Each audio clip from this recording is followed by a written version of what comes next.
네, 여러분 반갑습니다. 밤새 좋은 꿈 꾸셨습니까? 미국과 유럽이 아주 좋은 호조 발표를 하면서 아주 급등세가 연출이 되고 있습니다. 말씀을 드렸지만 항상 주가란 것은 그 악재 속에서 우상향하는 법입니다. 너무 쓸데없는 생각으로 머릿속에 여러분들 가득 차 있다면 주식 투자가 잘 안 되겠죠. 벌써 어제 7월 1일 하반기 주식 시장이 시작을 했는데 말씀드린 대로 코스닥도 아주 잘 반등이 나오고 있고요. 코스피는 약간 좀 박스 조정을 하고 있는데 전반적으로 봤을 때 모든 시그널이 그렇게 나쁘지만은 않습니다.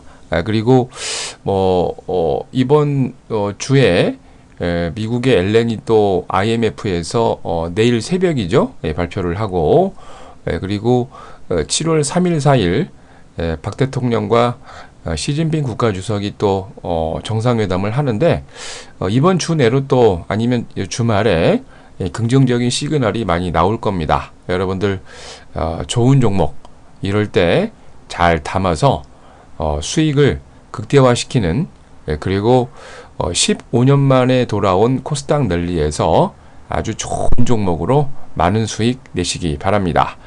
자, 7월 2일 수요일 주식시황 시작하도록 하겠습니다. 자, 먼저 국내 증시입니다. 기관과 프로그램 매도로 약세 마감했습니다. 코스피 지수가 전거래 대비 3.21포인트 내린 1999포인트로 마감을 했습니다. 이날 개인이 385억, 외국인이 1004억 매수를 했음에도 기관은 1279억 매도 우위를 보였습니다. 유일하게 기관 중에서 금융투자업자만 188억 매수를 보였습니다. 프로그램은 차익거래가 13억, 비차익거래가 84억 매도를 보이면서 총 97억의 매도 우위를 나타냈습니다. 대부분의 업종이 약세 마감했죠. 운송 장비가 0.69%로 가장 약했고요. 철강 금속과 전기전자, 금융, 제조, 화학, 보험 업종 순으로 대부분 약세를 보였는데 반면 SK텔레콤이 2.9% 올라가면서 통신업종이 2.18%로 순조로운 항해를 했고요. 종이 목재, 건설, 전기가스와 비금속 광물 업종 등 일부 업종이 강세를 보였습니다. 시가총액 상위 종목들이 거의 대부분이 약세였는데요. 현대모비스, 기아차, 신한지주 등 10개 종목이 약세를 보인 반면 SK텔레콤, 한국전력, 네이버 등 4개 종목은 강세 마감했습니다. 자, 외환시장에서 달러 대비 원화는 10전 내리면서 1011원 70전으로 달러 대비 유로는 0.0017달러 오르면서 1.3683달러로 마감을 했습니다.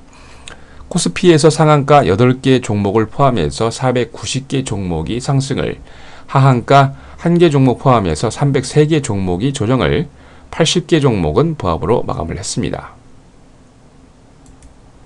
자, 다음은 코스닥입니다. 외국인과 기관의 매수로 강세 마감했습니다. 안타깝네요. 또 개인만 매도했습니다. 코스닥이 전거래 대비 7.83포인트 오른 544.90을 기록을 했습니다. 개인이 728억 매도를 했음에도 외국인은 245억, 기관은 574억 매수를 보였는데 프로그램 매매는 비차익 거래 위주로 1억 8천만원 정도 매도를 보였습니다. 거의 대부분의 업종이 강세였습니다. 오락문화가 3% 이상 올라갔고요. 방송 서비스, 인터넷, 정보기기, 반도체, 종이 목재 업종 등이 강세를 보였고 비금속과 기타 제조 업종만 약세 마감을 보였는데 시가총액 상위 종목 대부분이 또 강세를 보였죠. 그동안 조정을 많이 했던 서울반도체가 LED의 매출 증가 호조 발표를 하면서 7.8% 이상 급등을 했고요. CJ ENM이 4.7%, 그동안 조정을 많이 했던 GS홈쇼핑도 3.2% 강세를 보이면서 무려 11개 종목이나 강세를 보였고요. 시즌과 원익 IPS는 보합을, 성우하이텍만 0.72포인트 홀로 약세를 보였습니다. 이날 코스닥에서 상한가 3개 종목을 포함해서 681개 종목이 상승을, 하한가 종목 없이 246개 종목이 조정을, 68개 종목은 보합으로 마감을 했습니다. 자, 다음은 유럽입니다. 역시 글로벌 지표가 호조를 보이면서 전반적으로 유럽을 대표하는 지표가 살아있어. 자, 글로벌 경제 지표의 호조 발표로 유럽의 증시는 후끈거리고 있습니다. 중국의 국가통계국이 6월 제조업 구매자 관리 지수를 51로 발표를 하면서 5월에 50.8을 상회하고 지난 2013년 12월 이후 최고치를 보였는데, 미국에서도 공급자관리협회 ISM 미국 6월 제조업이 지수가 55.3으로 긍정적인 지표 발표를 하면서 유럽의 투자자들이 아주 쾌죄, 호조를 보이고 있는 지표에 아주 멋지게 반응을 했습니다. 반면 유로존도 반면이 아니고 좋죠. 5월 실업자 수는 28,000명 감소를 하면서 2개월간 감소세를 보였습니다.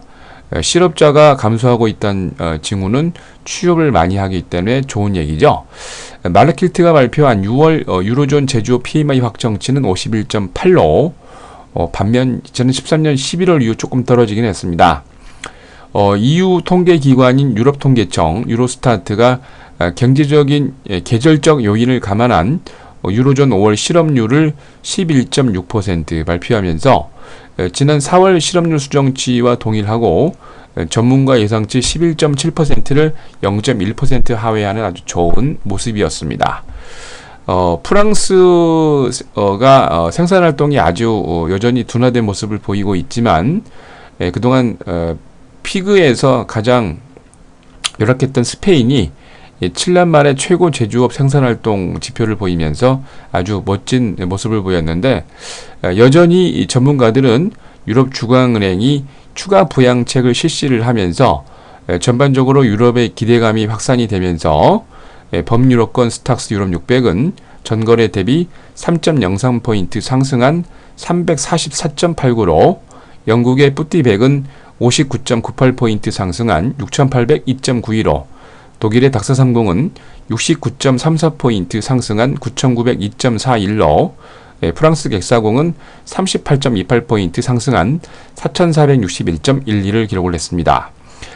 글로벌 지표들이 좋게 나오니까 글로벌의 원자재를 납품하고 있는 앵글로 아메리칸, 리오틴토, BH 빌리턴 등 유럽과 전 세계를 대표하는 철강 관련 원자재 관련 종목들이 강세를 보였고요. 프랑스의 BNP 파리바가 경제 제재국과 금융거래 협의로 미국에서 이제 그 제재 조치를 당했는데 예상보다 줄어든 89억 달러의 합의를 보면서 3.5% 급등을 보였고, 반면 독일의 건설 그룹 빌 핑게베르거가 연간 이익치 전망이 하향 조정이 되면서 무려 15% 급감을 했고요. 유럽의 최대 철강 거래업체 클레크너가 크레딧 스위스가 매도 포지션을 보이면서 4% 가량 조정을 했습니다. 자, 다음은 미국입니다. 호조의 지표를 발표하면서 다우와 S&P 500이 또 신고가를 경신을 했습니다. 글로벌 제조업 지표 호조 발표로 투자자들이 전반적으로 전 세계 글로벌 경기가 낙관론을 보일 거라라는 것에 배팅을 하고 있는 중인데요. 방금 전에 말씀드렸던 중국의 국가통계국의 6월 제조업 구매자 관리지수 PMI치가 51로 지난 50.5월에 발표했던 8을 상회하면서 12월 이후 최고치를 보였고, 6월 미국 제조업 지표도 예상보다 소폭 둔화되고 있지만 신규 주문자 지수는 12월 이후 최고치로 상승을 하면서 아주 좋은 모습을 보였습니다. 전미 공급자 관리협회 ISM 6월 제조업 구매 관리 지수가 55.3으로 5월에 55.4보다 조금 떨어지긴 했지만 그리고 전문가 예상치 55.7을 하회하는 모습이긴 했습니다만, 세부 항목으로 보면은 신규 주문자 수는 58.9로 5월에 56.9보다를 높고, 생산지수가 60으로 전월 대비 1포인트 정도 빠지긴 했지만 그렇게 나쁘지만은 않고요. 고용지수도 5월달과 같은 52.8을 발표를 했습니다. 시장조사 업체 마킷이 6월 제조업 PMI 확정치를 57.3으로 예비치 57.5를 하회하는 모습이었는데, 미 상무부가 발표한 5월에 건설 지출 전월 대비 연율 9,561억 달러 계절 조정치를 해서 지난달보다 0.1% 증가한 모습을 보이면서, 반면 전문가 예상치 0.7% 상승을 조금 하회하는 모습이긴 했습니다만, 민간 비주거용 프로젝트 지출이 무려 1.1% 증가를 했고요. 반면 주거용은 1.5% 감소로 공공 프로젝트 지출은 1% 증가를 보이면서 전반적으로 좋은 모습을 보였습니다.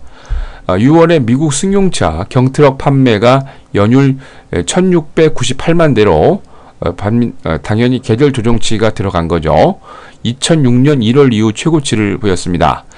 5월 대비 21만 대, 전문가 예상치 1640만 대 모두 상회하는 모습이고, 이는 승용차가 830만 대, 경트럭이 869만 대를 보이면서 경트럭이 조금 승용차보다 판매가 39만 대 이상 많이 판매가 됐다는 집계를 보였습니다.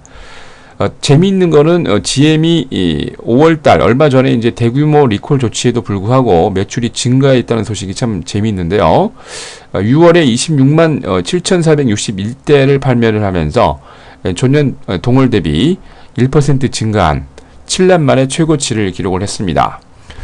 우리의 현대차도 중형 세단 소나타가 6만 7,407대를 발표를 하면서 최다 기록을 했고요. 상반기 36만 4,434대를 판매를 하면서 미국 진출 이후 28년 만에 최다 판매 기록을 했습니다.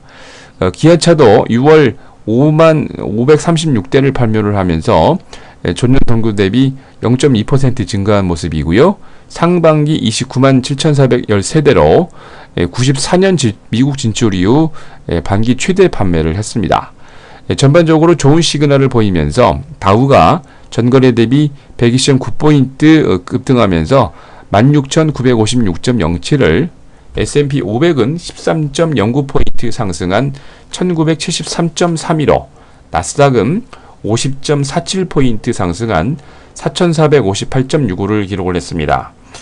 전반적으로 업종도 강하게 상승을 했는데 90개 업종이 상승을 하고 29개 업종이 조정을 보였는데, CBOE 단기 금리 지수가 11.11%로 급등을 했고요. 나스닥 생명공학 CBOE 단기 금리 지수가 2% 이상 강세를 보였습니다. 다우존스 30개 종목 가운데 상승이 26개, 하락이 4개였는데 IBM, 비자인컴퍼니, 화이자 등 각 업계를 대표하는 종목들이 강세를 보였고, 나스닥 100종목 가운데 상승이 6개, 하락이 13개였는데 뉴욕주 테리타운에 위치한 제약기업 리제논 파마슈티컬이 7.4% 급등을 보였고요. 캘리포니아주 로스칼트에 위치한 비디오 스트리밍 업체 넷플릭스가 골드만삭스가 투자 의견을 상향 조정하면서 7.3% 급등 마감했습니다. S&P 500도 상승이 365개, 하락이 122개였는데 커네티컷주 첼셔에 위치한 제약업체 알렉션 팜이 4.1% 강세로, 조지아주 아틀란타에 위치한 항공업체 델타 에어라인도 4.1% 강세 마감했습니다. 자, 이날 뉴욕의 상업거래소에서 서부 텍사스 준진료는 27센트 조정하면서 배럴당 105달러 44센트로, 런던 IC 선물시장에서 북해산 브렌트유는 92센트 조정한 배럴당 111달러 75센트로, 금 선물 가격은 2달러 50센트 조정하면서 온스당 1315달러로 마감을 했습니다. 자, 다음은 수요일 국외 증시 일정입니다. 홍콩과 캐나다가 휴장을 하고요. 미국의 앨린 연방준비제도 의장이 IMF에서 컨퍼런스 연설이 있습니다. 모기지 은행가 협회 주간 모기지 신청 건수, 6월 챌린저 감원 보고서, 6월 ADP 고용 보고서, 6월 ISM 뉴욕 기업 여건 지수와 5월 공장제 수주, 6월 온라인 구인 광고 지수, 에너지정보청 주간 석유 보고서 발표 있습니다. 중국의 아메이와 안메이 등이 글로벌 기업들의 기업 인센티브가 이날 발표가 되고요. 일본은 6월 본원 통화, EU에서는 EU가 1쿼터 국내 총생산 GDP 확정치, 5월 생산자 물가지수, 영국은 6월 협의 통화 및 준비 잔고, 6월 전국 주택 가격 지수, 6월 CIPS 마르케트 건설업 PMI, 그리고 런던에서는 컨템퍼러리 아트 이브닝 옥션 인 런던이 진행이 됩니다. 자, 수요일 국내 증시 일정입니다. 한중 정상회담 성사 여부가 이날 결정이 되는데 뭐 특별한 일이 없으면 3일과 4일 양일간 결쳐지겠죠. 6월 CPI 발표를 있고요. 6월 수출입 무역 수지, 6월 전국 주택 가격 동향, 나노코리아 2014가 오늘부터 4일까지 코엑스에서 나노기술 행사 발표를 하고요. 에이펙 특허청 적정기술 컨퍼런스, 구글 리더가 서비스가 이날 종료가 됩니다. 코스닥의 P&L이 이사선임권으로 주주총 예정돼 있으니까 잘 확인하시기 바랍니다. 자, 여러분, 하반기가 쨍하고 떴습니다. 좋은 긍정적인 마인드로 좋은 종목 잘 매수하셔서 대한민국을 대표하는 1% 부자 대열에 입성하시기 바랍니다. 자, 이상으로 2014년 7월 2일 주식시황 마칩니다.